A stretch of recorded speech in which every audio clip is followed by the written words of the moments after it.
I, 27F, am posting this from a throwaway account because I am too embarrassed to use my main. My regular account has all our wedding planning posts and photos, and I can't even look at those right now without feeling sick. I need advice because I honestly don't know if I can trust my own judgment anymore. Let me start from the beginning. I met Peter, 27M, during our final year of university through my roommate Kelly, 27F. Kelly was dating Peter's roommate at the time, and we all hung out in the same group. Peter and I clicked instantly. He was funny, charming, and seemed so genuine. We started dating a few months before graduation and moved to the same city to start our careers. The first 3 years were amazing.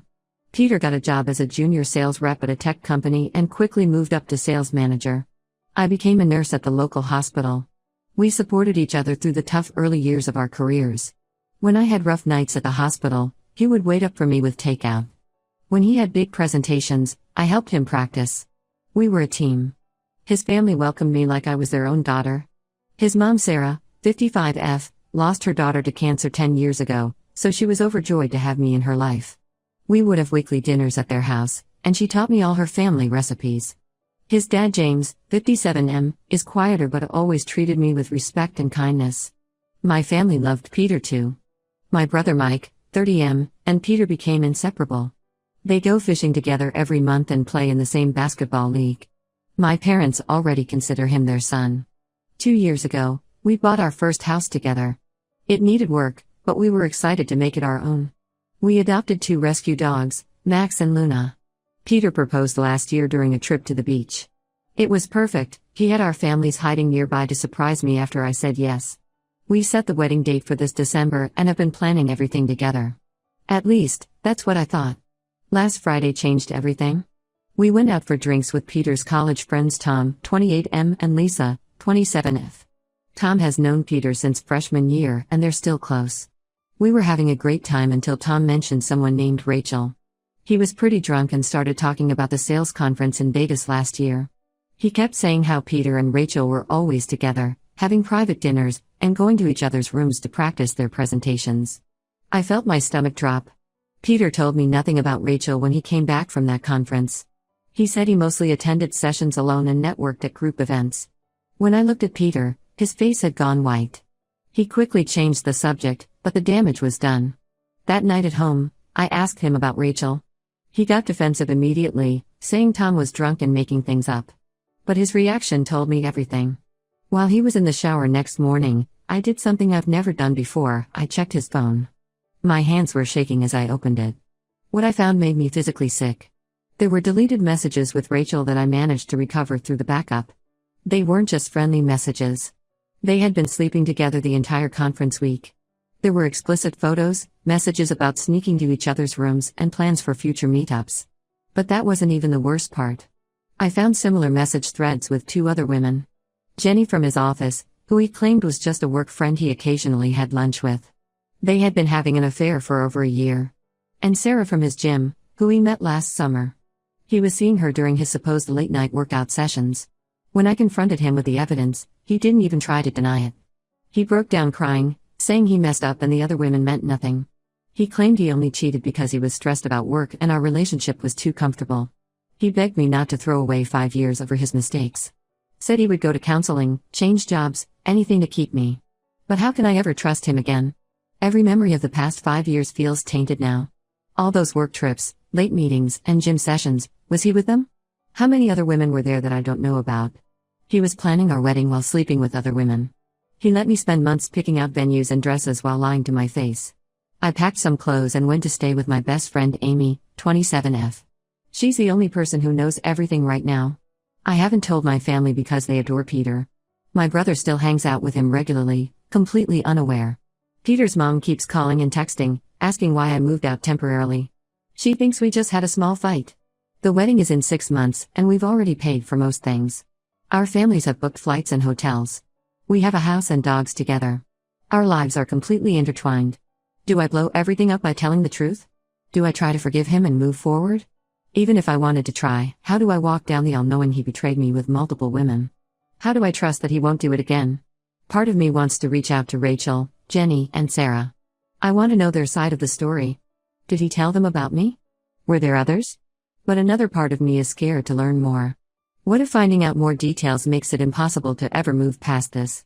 I feel lost and broken. The man I thought I knew never existed. The future I planned is gone. I'm 27 and have to start over after spending my entire adult life with someone who repeatedly betrayed me. I haven't slept properly in days. I can barely eat. The thought of seeing our families and telling them everything makes me physically ill. I need objective advice. Am I crazy for even considering forgiveness? Should I contact the other women? How do I even begin to unravel our intertwined lives? Has anyone been through something similar and come out okay on the other side? Update 1 first, I want to thank everyone who commented on my original post. Your support and advice helped me find the strength to dig deeper instead of burying my head in the sand. A lot has happened in the past 2 weeks, and none of it is good.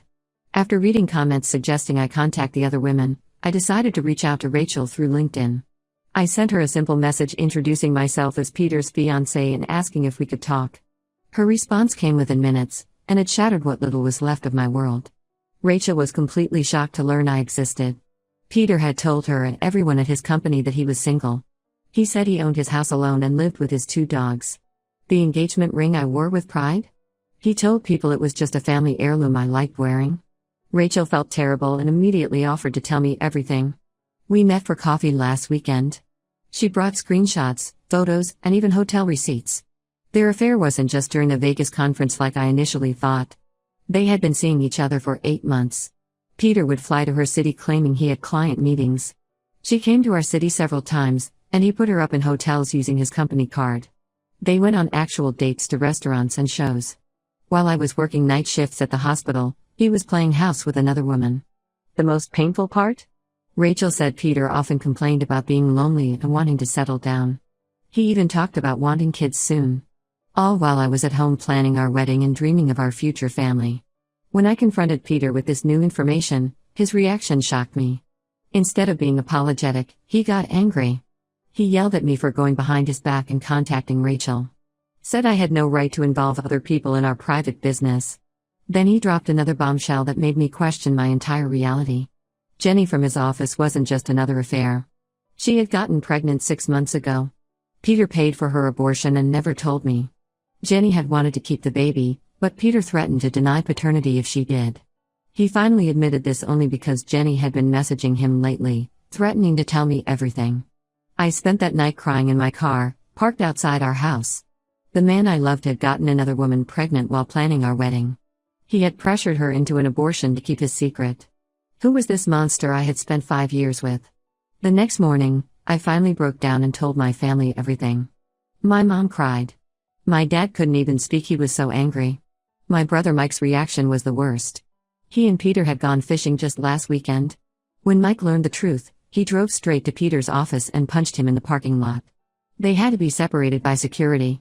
Now Mike is facing potential assault charges because my cheating fiancé pressed charges against him. Peter's family found out too. His mom Sarah showed up at Amy's house where I was staying. She was crying, saying Peter was just going through a difficult phase.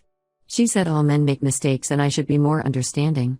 When I brought up Jenny's pregnancy, she said I should be grateful Peter handled it so it wouldn't embarrass me. I couldn't believe what I was hearing. They were more worried about appearances than the fact that her son had destroyed multiple lives. The final blow came yesterday. Jenny found me on Facebook and sent me a long message with screenshots of her conversations with Peter. In them, Peter was cruel and dismissive about me. He called me controlling and boring. Said I was bad in bed and he only proposed because his family kept pressuring him about marriage. He told Jenny he was planning to keep me around for stability while continuing to see other women after marriage. That was my breaking point. While Peter was at work today, I went to our house with my brother and some friends. We packed all my stuff and the dog's things. I left my engagement ring on the kitchen counter with a note that said we're done. I blocked his number and all his social media. The aftermath has been chaos. Peter's mom is calling everyone in my family begging them to talk sense into me. His dad even offered to pay for couples counseling. Peter showed up at the hospital during my shift, causing such a scene that security had to remove him. He's been sending endless emails from different addresses since I blocked his number. I've contacted a lawyer about the house and other joint assets. I also reached out to Peter's company's HR department with proof he used company funds for his affairs. I know it sounds vindictive, but he used our joint savings to pay for hotels with other women. I want him to face consequences for once in his life. Tonight I'm staying at my parents' house, cuddled up with Max and Luna. I have no idea what tomorrow brings, but I know I made the right choice. The wedding is officially cancelled. I'll deal with the financial fallout later. Right now I just need to focus on healing. I'll update again when there are more developments. Thanks again for all the support. It really helped me find the strength to walk away instead of accepting his lies. Update 2. I wish I could say things have gotten better since my last update, but the situation has only gotten messier. The past 2 months have been a roller coaster of revelations, harassment, and shocking discoveries about who Peter really is. After I moved out and cancelled the wedding, Peter went into overdrive trying to get me back. He shows up at the hospital almost daily with flowers or gifts, despite the restraining order I filed. Last week, security had to remove him again when he tried to follow me to my car after my shift. His mom Sarah still calls me from different numbers since I blocked her. She even showed up at my parents' house twice, crying about how I'm destroying her son's life. Yesterday, I finally found out why they're so desperate for me to come back. One of Peter's coworkers reached out to me through LinkedIn. Turns out, Peter wasn't just using his company card for hotel rooms with Rachel and Jenny. He had been embezzling money from his company for over a year. He created fake client accounts and expense reports to funnel money into his personal account. He used this money to buy expensive gifts for his girlfriends, designer bags, jewelry, even a car for Rachel. The company discovered the theft during a routine audit. They fired him immediately and are pressing criminal charges. The amount he stole is over $100,000. When they investigated his company email, they found evidence of him pursuing and harassing multiple female employees. 3 women have filed sexual harassment complaints against him. This explains why he's so desperate to keep me around. Without his job, he can't afford the mortgage payments on our house. His credit cards are maxed out from spending on his affairs. His mom can't help because she co-signed his car loan last year, and his recent unemployment means those payments are falling behind too. They want me to come back so I can help pay his debts and possibly testify as a character witness if this goes to court. The absolute audacity of these people astounds me. Peter cheated on me for years with multiple women, spent our joint savings on his affairs, stole from his company, harassed his co-workers, and now wants me to bail him out? His mom had the nerve to suggest I take out a loan to help pay his legal fees because that's what family does. I contacted my lawyer immediately with this new information. We're fighting to get my name off the mortgage and other joint accounts. Peter already raided our joint savings before I could freeze the account. He claims he needed it for legal fees, but his mom let slip that he used it to pay back Rachel for some designer stuff she returned. The extent of his lies is still unfolding. Remember how he claimed Jenny had a miscarriage? Another lie. She reached out again to tell me she never was pregnant. Peter made up that story when I found their messages to gain sympathy and make me feel bad for her. Jenny apologized for not telling me the truth sooner but said Peter had threatened to reveal compromising photos of her if she contacted me. His friend Tom finally came clean too. Peter had been cheating since the first year of our relationship. The only reason Tom mentioned Rachel at the bar that night was because he thought Peter had finally told me everything. Apparently, Peter used to brag about how easy it was to fool me because I worked nights and trusted him completely. I'm working with my lawyer to protect myself financially. The house will probably go into foreclosure since Peter can't make payments. My lawyer is trying to ensure my credit doesn't get ruined in the process. I've started therapy to deal with all this trauma. Some days I still can't believe how thoroughly he deceived everyone. My brother Mike's assault charges were dropped after Peter's company shenanigans came to light. Peter had bigger legal problems to worry about. Mike still wants to, in his words, finish what he started, but I've convinced him to let karma handle it. Right now, I'm focusing on rebuilding my life. I'm looking for a new job in a different city. I need a fresh start away from all this drama. Max and Luna are doing well and keeping me sane through all this. At least I got the dogs in this mess. I'll update again if anything major happens, but I think this story is reaching its natural conclusion. Peter made his bed, now he can lie in it. Alone. Update 3. I almost forgot about this account until someone messaged me asking for an update. A lot has changed in the past 6 months, mostly for the better. First, the house situation finally resolved itself. Peter couldn't make the payments, so it went into foreclosure. My lawyer managed to protect my credit score and get my name off all joint accounts. I lost some money in the process, but I consider it the price of freedom. The dogs and I moved to Boston for a fresh start. I got a better paying job at a major hospital here and bought a small condo that I love. Peter's life, on the other hand, has completely fallen apart. The company pressed charges for the embezzlement. He took a plea deal last month, 2 years in prison, and has to pay back everything he stole. His fancy car got repossessed, and he had to move back in with his parents. The irony? Rachel is now dating his best friend Tom. Apparently, they got close when she was helping the company build their case against Peter. His mom still tries to contact me through mutual friends, claiming Peter needs my support now more than ever. I blocked everyone who tries to pass on her messages. Some interesting revelations came out during the legal proceedings. Peter had been stealing from the company almost since he started working there. The total amount was closer to $200,000, not $100,000 like initially thought. He spent most of it on his various girlfriends and gambling. Remember Jenny from his office? Turns out she wasn't the only coworker he harassed. 5 women in total came forward with complaints. 2 of them had recordings of him threatening their jobs if they didn't sleep with him. My brother Mike and I are closer than ever now. He helped me move to Boston and visits often. He apologized countless times for ever being friends with Peter, but I told him Peter fooled everyone. Mike is getting married next year to his longtime girlfriend, and I'm his best woman. A much better wedding to look forward to. I ran into Sarah, Peter's mom, at the grocery store when I went home for Thanksgiving. She tried to corner me and show me letters Peter wrote from jail. I just walked away. The next day she left a long voicemail about how I abandoned her son when he needed me most and how could I be so heartless. I sent the recording to my lawyer who reminded her about the no-contact order. As for me, I'm doing better than I ever expected. Moving to a new city was exactly what I needed. I've made new friends through work and a local dog park group. Max and Luna love our new place, especially since it's right next to a big park. I'm casually dating someone I met through work, but I'm taking things very slowly.